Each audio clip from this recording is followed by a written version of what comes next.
Assalamualaikum warahmatullahi wabarakatuh. Kami dari kelompok 5 izin mempresentasikan hasil diskusi kami yang berjudul konsep pengembangan sistem. Bahasan yang akan kita bahas di hari ini ada pendekatan sistem dan siklus hidup pengembangan sistem, pengembangan aplikasi, desain ulang proses bisnis, alat-alat pengembangan sistem, pemodelan proses, manajemen proyek, estimasi biaya proyek, dan contoh kasus. Izinkan saya untuk memperkenalkan anggota dari kelompok kami. Yang pertama ada saya sendiri, Nadia Fitriani, sebagai moderator. Yang kedua ada Kanya Fahira sebagai pemateri kedua, dan Randa Golia sebagai pemateri ketiga. Yang pertama yang akan saya jelaskan ini mengenai pendekatan sistem. Jadi pendekatan sistem itu adalah upaya untuk melakukan pemecahan masalah yang dilakukan dengan melihat masalah yang ada secara menyeluruh dan melakukan analisis secara sistem. Pendekatan sistem ini diperlukan apabila kita menghadapi suatu masalah yang kompleks, sehingga diperlukan analisa terhadap permasalahan tadi untuk memahami hubungan bagian dengan bagian lain dalam masalah tersebut, serta kaitan antara masalah tersebut dengan masalah lainnya. Lalu yang kedua ada bagaimana sih cara menerapkan pendekatan sistem untuk memecahkan masalah sistem. Jadi dalam pendekatan sistem, upaya pemecahan masalah secara menyeluruh dilakukan dengan analisa sistem. Ada banyak batasan tentang analisa sistem. Beberapa di antaranya, yang pertama itu ada analisa sistem adalah proses untuk menentukan hubungan yang ada dan relevansi antara beberapa komponen subsistem dari suatu sistem yang ada. Lalu, analisa sistem adalah suatu cara kerja yang dengan mempergunakan fasilitas yang ada dilakukan pengumpulan berbagai masalah yang dihadapi untuk kemudian dicarikan berbagai jalan keluarnya, lengkap dengan uraian sehingga membantu administrator dalam mengambil keputusan yang tepat untuk mencapai tujuan yang telah ditetapkan. Yang ketiga yang akan kita bahas itu mengenai siklus hidup pengembangan sistem. Ada dua, ada sistem SDLC dan prototyping. Yang pertama ada sistem SDLC.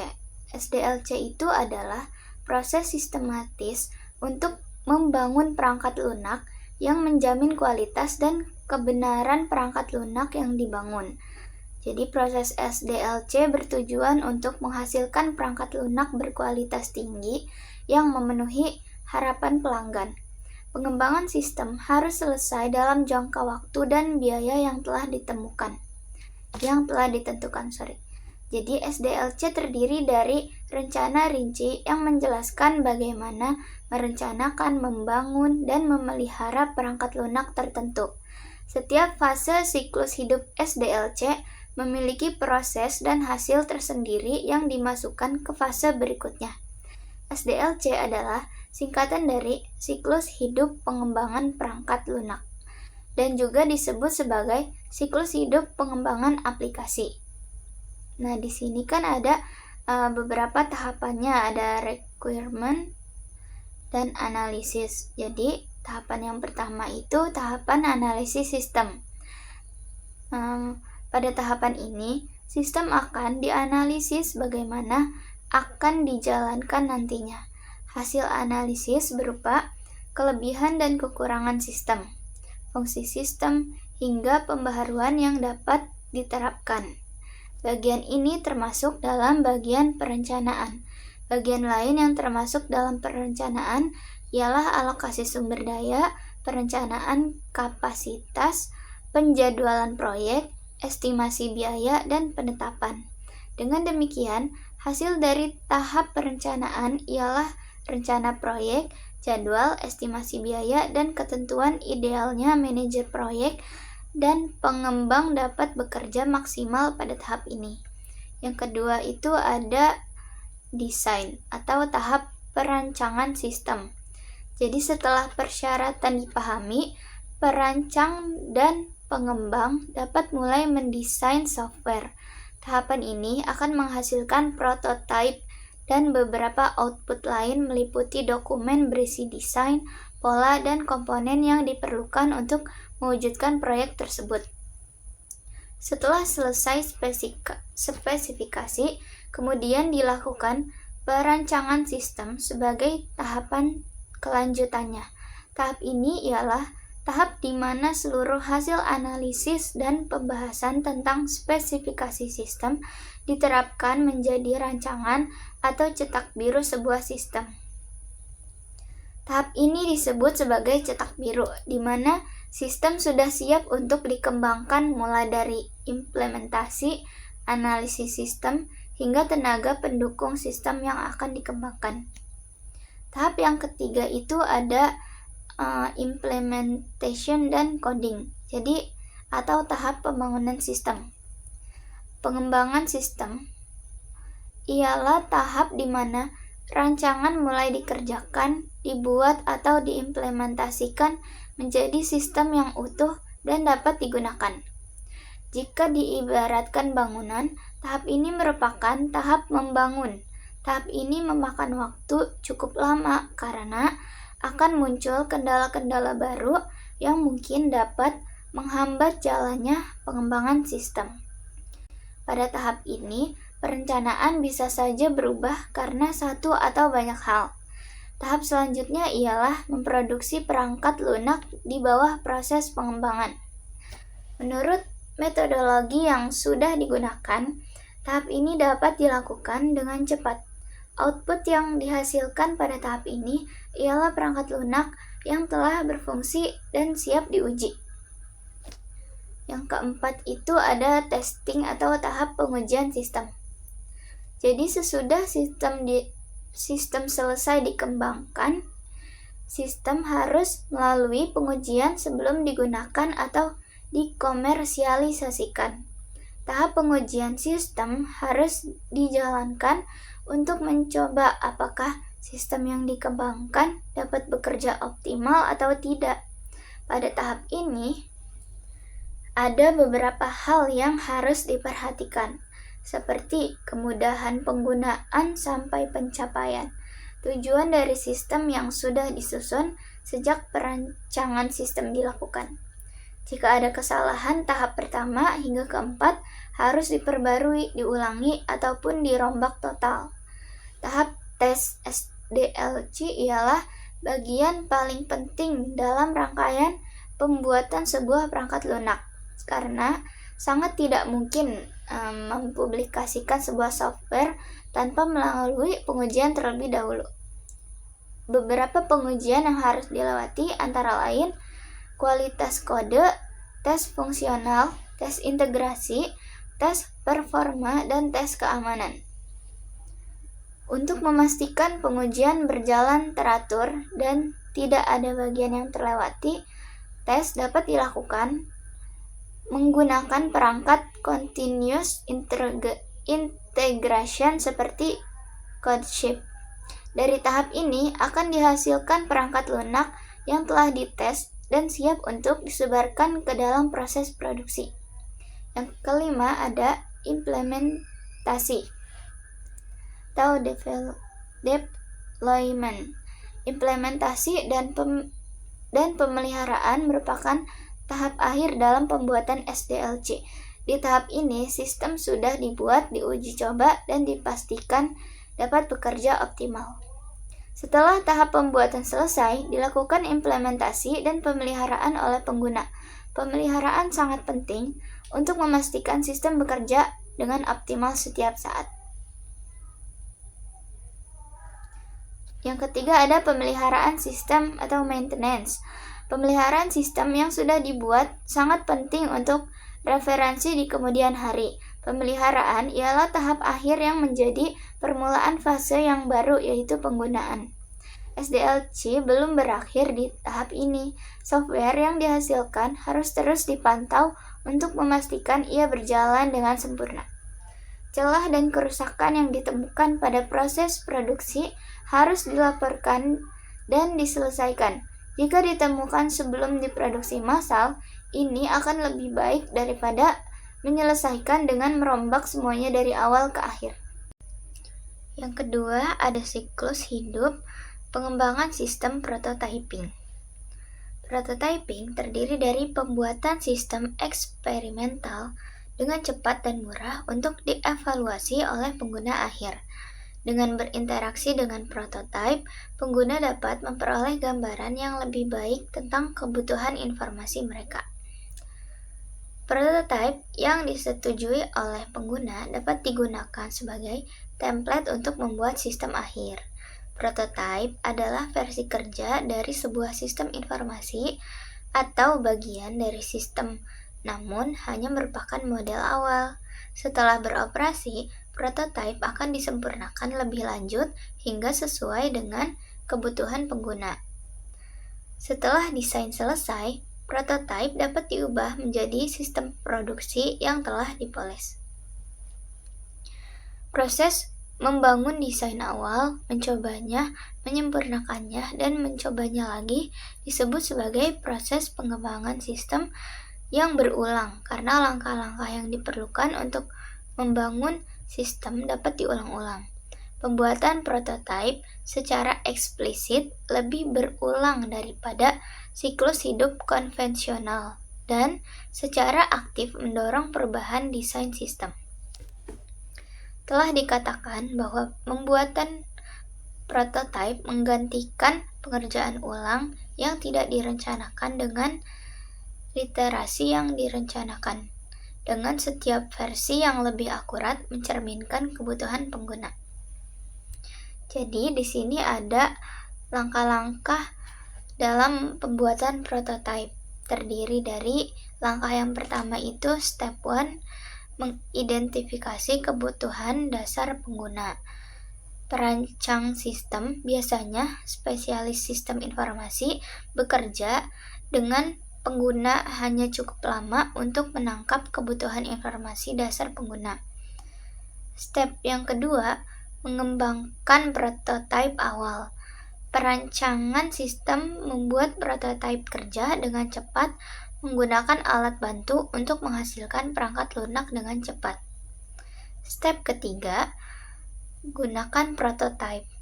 Pengguna didorong untuk bekerja dengan sistem untuk menentukan seberapa baik prototipe memenuhi kebutuhan dan memberikan saran untuk meningkatkan prototipe.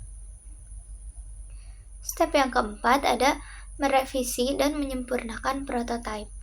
Pembuat sistem mencatat semua perubahan yang diminta pengguna dan menyempurnakan prototipe yang sesuai. Setelah prototipe direvisi, siklus kembali ke langkah yang ketiga atau step ketiga dan 4 diulangi sampai pengguna merasa puas. Ketika tidak ada lagi iterasi yang diperlukan, prototipe yang disetujui kemudian menjadi prototipe operasional yang memberikan spesifikasi akhir untuk aplikasi. Terkadang prototipe diadopsi sebagai versi produksi sistem. Proses pengembangan prototipe dapat dibagi menjadi 4 langkah. Karena prototipe dapat dikembangkan dengan cepat dan murah, pembangunan sistem dapat melalui beberapa kali pengulangan, mengulangi langkah 3 dan 4 untuk menyempurnakan prototipe sebelum sampai pada prototipe operasional akhir. Siklus hidup pengembangan lebih mungkin menghasilkan sistem yang memenuhi kebutuhan pengguna. Namun, pembuatan prototipe yang cepat dapat mengabaikan langkah-langkah penting dalam pengembangan sistem.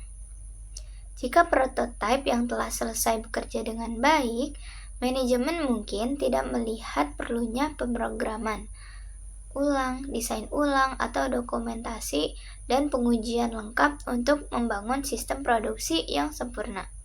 Beberapa sistem yang dibangun dengan tergesa-gesa memungkinkan tidak dapat dengan mudah mengakomodasi data dalam jumlah besar atau jumlah pengguna yang banyak dalam lingkungan produksi. Lalu yang keempat, di sini ada pengembangan aplikasi. Perangkat lunak tidak dikembangkan sendiri, tetapi dibeli dari sumber eksternal. Perusahaan dapat menyewa perangkat lunak dari penyedia layanan perangkat lunak, lalu mereka dapat membeli paket perangkat lunak dari vendor komersial, atau mereka dapat memiliki aplikasi khusus yang dikembangkan oleh perusahaan outsourcing luar. Selama beberapa dekade terakhir, banyak sistem telah dibangun di atas fondasi paket perangkat lunak aplikasi. Banyak aplikasi yang umum digunakan oleh semua organisasi bisnis, misalnya penggajian, piutang, buku besar, atau kontrol inventaris. Untuk fungsi universal seperti itu, dengan proses standar yang tidak banyak berubah dari waktu ke waktu, sistem yang digeneralisasi akan memenuhi persyaratan banyak organisasi. Jika sebuah paket perangkat lunak dapat memenuhi sebagian besar kebutuhan organisasi, perusahaan tidak perlu menulis perangkat lunaknya sendiri. Perusahaan dapat menghemat waktu dan uang dengan menggunakan program perangkat lunak yang telah ditulis, dirancang sebelumnya, dan telah diuji sebelumnya dari paket tersebut. Vendor paket menyediakan sebagian besar pemeliharaan dan dukungan yang berkelanjutan untuk sistem, termasuk peningkatan untuk menjaga sistem agar tetap sejalan dengan perkembangan teknis dan bisnis yang sedang berlangsung. Baik, materi selanjutnya yaitu desain ulang proses bisnis. Bisnis proses redesign atau desain ulang proses bisnis adalah pemikiran ulang mendasar dan perancangan ulang proses bisnis secara radikal untuk mencapai perbaikan dramatis dalam ukuran kinerja yang penting dan kontemporer, sehingga memerlukan visi baru tentang bagaimana proses tersebut akan diorganisasikan agar proses tersebut menjadi lebih efektif dan efisien tanpa adanya perubahan pada struktur organisasi dan fungsi proses bisnis itu sendiri. Nah, ada beberapa tahapan dalam mendesain ulang proses bisnis. Yang pertama yaitu identifikasi proses perubahan. Yang kedua, menyusun proyek perbaikan proses.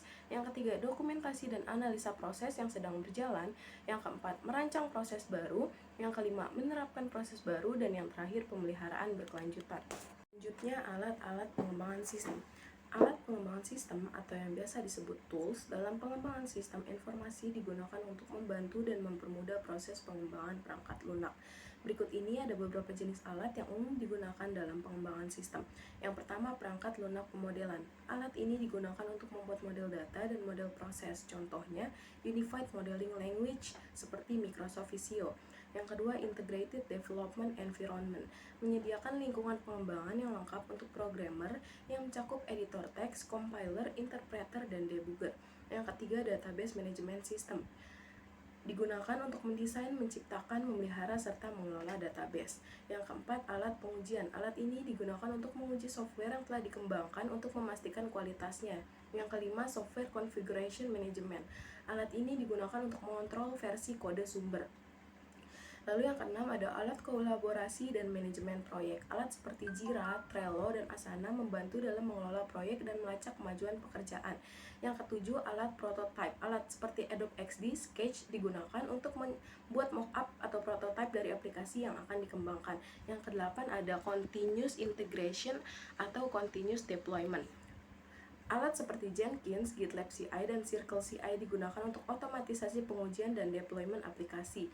Yang kesembilan ada cloud platform. Seperti yang kita tahu, platform seperti AWS, Google Cloud, dan Microsoft Azure menyediakan infrastruktur dan layanan yang mendukung pengembangan, pengujian, serta peluncuran aplikasi.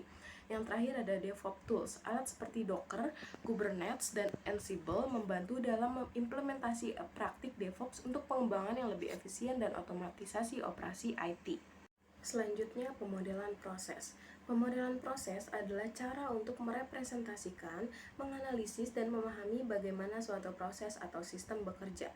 Ini bisa dilakukan melalui berbagai teknik seperti diagram aliran kerja, pemodelan aliran data, atau menggunakan notasi formal seperti business process model and notation.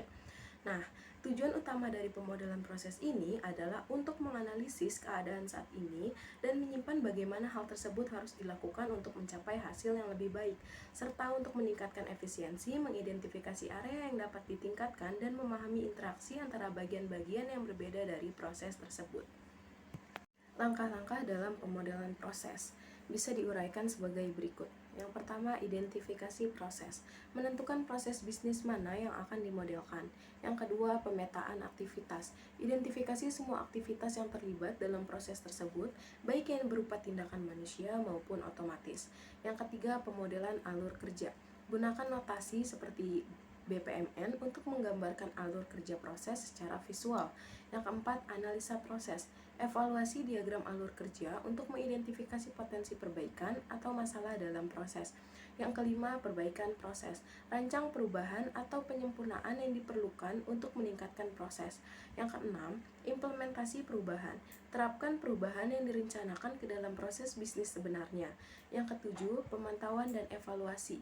Pantau kinerja proses setelah perubahan diimplementasikan. Selanjutnya ada jenis-jenis. Ada beberapa jenis pemodelan proses yang umum digunakan.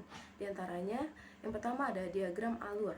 Ini adalah representasi visual sederhana dari langkah-langkah dalam sebuah proses. Yang kedua ada business process model and notation. Ini mencakup simbol-simbol yang mewakili berbagai jenis aktivitas, kejadian, gateway, dan aliran pesan. Yang ketiga, unified modeling language. Ini mencakup diagram aktivitas yang menunjukkan aliran kerja proses. Yang keempat ada data flow diagram. DFD ini menggambarkan proses, input, output, dan penyimpanan data dalam sistem. Yang kelima, simulasi proses. Ini melibatkan pembuatan model matematika dari proses dan menjalankannya dalam simulasi komputer untuk memahami bagaimana proses berperilaku dalam berbagai skenario. Materi yang selanjutnya yaitu manajemen proyek. Manajemen proyek dapat didefinisikan sebagai penerapan ilmu pengetahuan, keahlian, dan keterampilan cara teknis yang terbaik dan dengan sumber daya yang terbatas untuk mencapai sasaran dan tujuan yang telah ditentukan agar mendapatkan hasil yang optimal dalam hal kinerja, biaya, mutu, dan waktu, serta keselamatan kerja. Aktivitas manajemen proyek ini meliputi perencanaan pekerjaan, penilaian risiko, memperkirakan sumber daya yang dibutuhkan untuk menyelesaikan pekerjaan, pengorganisasian pekerjaan, perolehan sumber daya manusia dan material, penugasan tugas, pengarahan kegiatan, pengendalian pelaksanaan proyek, pelaporan kemajuan, dan analisis hasil. Manajemen proyek memiliki beberapa tujuan dan manfaat. Di antaranya, tujuan dari manajemen proyek yaitu memastikan proyek selesai sesuai dengan jadwal yang telah ditetapkan, kemudian mengelola risiko agar tidak menghambat kemajuan proyek, memastikan kolaborasi yang baik antara anggota tim, dan yang terakhir memastikan proyek berjalan sesuai dengan anggaran yang ditetapkan. Lalu manfaat dari manajemen proyek yaitu efisiensi baik dari segi biaya, sumber daya, maupun waktu. Kontrol terhadap proyek lebih baik sehingga proyek bisa sesuai dengan skop, biaya, sumber daya, dan waktu yang telah ditentukan.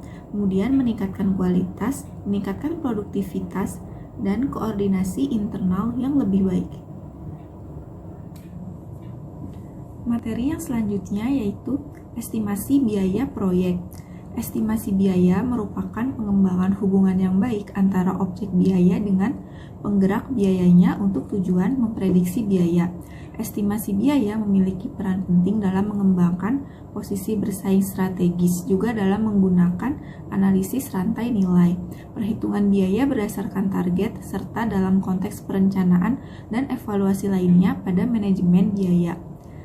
Estimasi biaya ini ada 4 jenis. Yang pertama yaitu estimasi kasar untuk pemilik, estimasi pendahuluan oleh konsultan perencana, estimasi detail oleh kontraktor, dan biaya sesungguhnya setelah proyek selesai. Ada beberapa tahapan dalam estimasi biaya. Yang pertama, mendefinisikan objek biaya yang akan diestimasikan, kemudian menentukan penggerak biaya, lalu mengumpulkan data yang konsisten dan akurat, membuat grafik data, memilih dan menggunakan metode estimasi, dan yang terakhir menilai keakuratan dari estimasi biaya.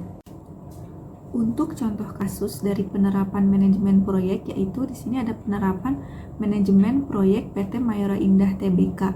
Terdapat kriteria yang menentukan keberhasilan yaitu dari segi keuntungan atau laba yang ditopang oleh faktor kenaikan harga jual yang telah dilaksanakan sebagai penyeimbang atas besarnya kenaikan biaya produksi yang harus ditanggung oleh perseroan pada tahun sebelumnya. Perusahaan ini juga terus memperkuat tim New Product Development perseroan untuk terus melakukan inovasi produk, dan meluncurkan produk-produk baru untuk menambah luas pangsa pasar perseroan sekaligus meningkatkan nilai penjualan. Di samping itu, perusahaan ini terus memperhatikan kinerja keuangan dan peranannya dalam mengembangkan usaha, terutama dalam meningkatkan potensi usaha perusahaan dalam menghadapi kondisi bisnis di era perdagangan bebas dengan memperluas jaringan bisnis dan meningkatkan efisiensi beban usaha. Baik, sekian materi yang dapat kelompok kami sampaikan. Kurang lebihnya mohon maaf. Terima kasih. Wassalamualaikum warahmatullahi wabarakatuh.